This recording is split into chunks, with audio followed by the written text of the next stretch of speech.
all humans are mortal. Of course, this is an awful thing to say, but we don't mean to say this to upset anyone, let alone to offend anyone. However, there is a different way to see things. We are all given a life. Because we only have this one life, it's ever so important to live it. Today, we would like to talk with you about the idea of a good life.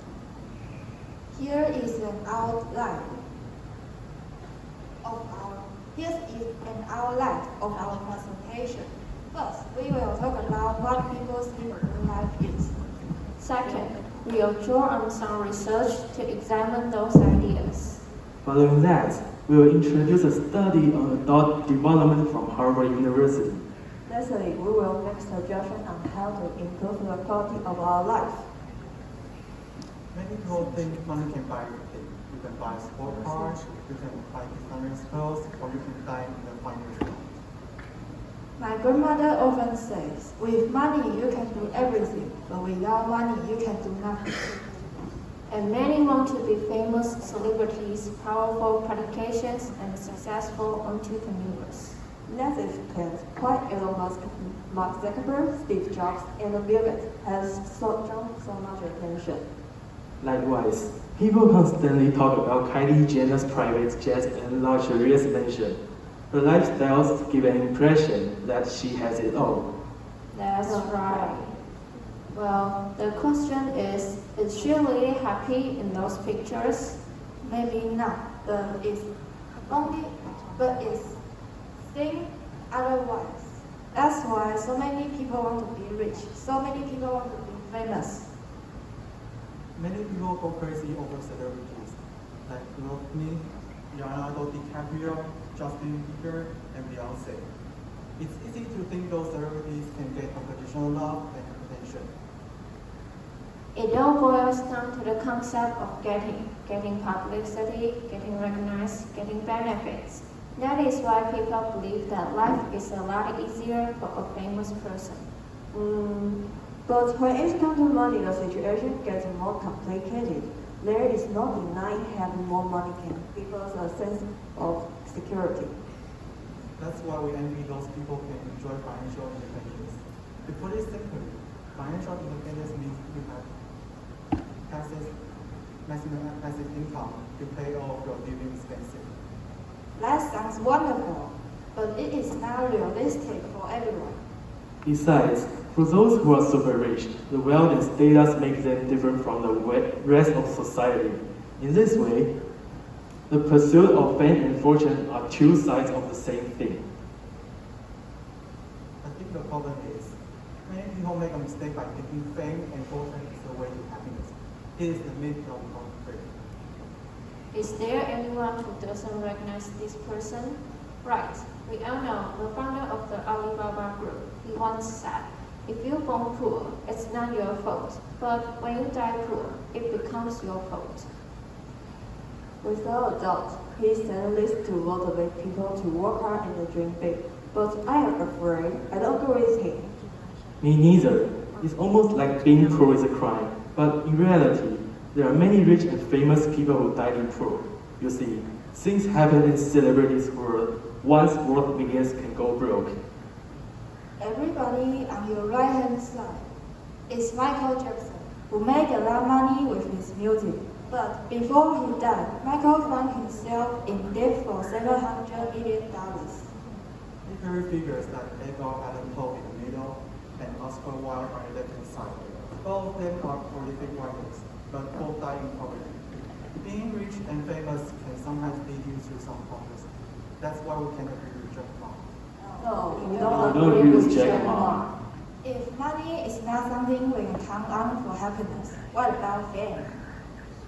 I read somewhere Andy Warhol once said, in the future, everyone will be famous for 15 minutes. It's like everyone is not to be a world famous even for that 15 minutes. People keep checking the number of followers and how many likes they get from the posting. As the number gets higher, so does a sense of self-esteem. Do you see the irony here? I do. We think money can lead us to freedom, but we end up being slaves. It actually reveals how insecure we are. If fame and fortune are no guarantee for a good life, then what is? About 8 years ago, research at Harvard University set out to answer the following question: what makes a good life? They enlisted hundreds of people who agreed to take part in their research.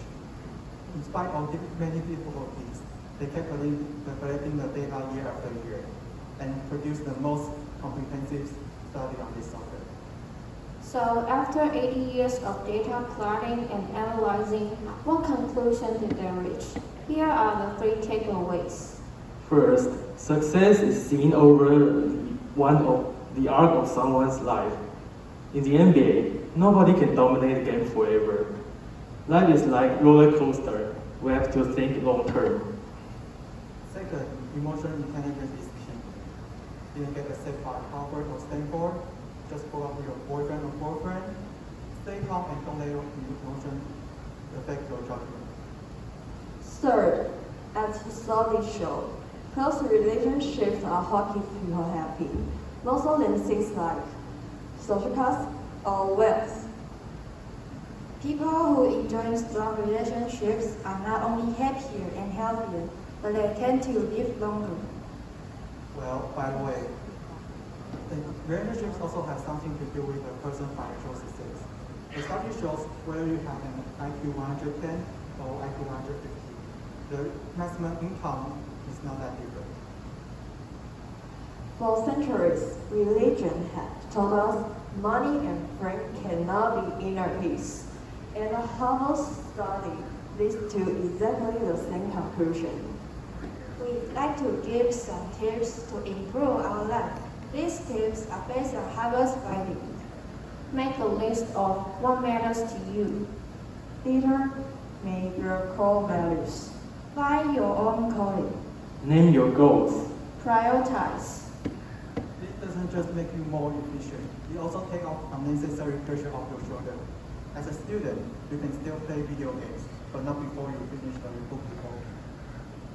That's right. If you worry about food waste or overpackaging, take part to pressure on supermarkets will be a good start. It seems to me having a good life means keeping everything simple. We can all learn from the Danish idea. Less is more. And don't forget to work on your relationships. That's right. If you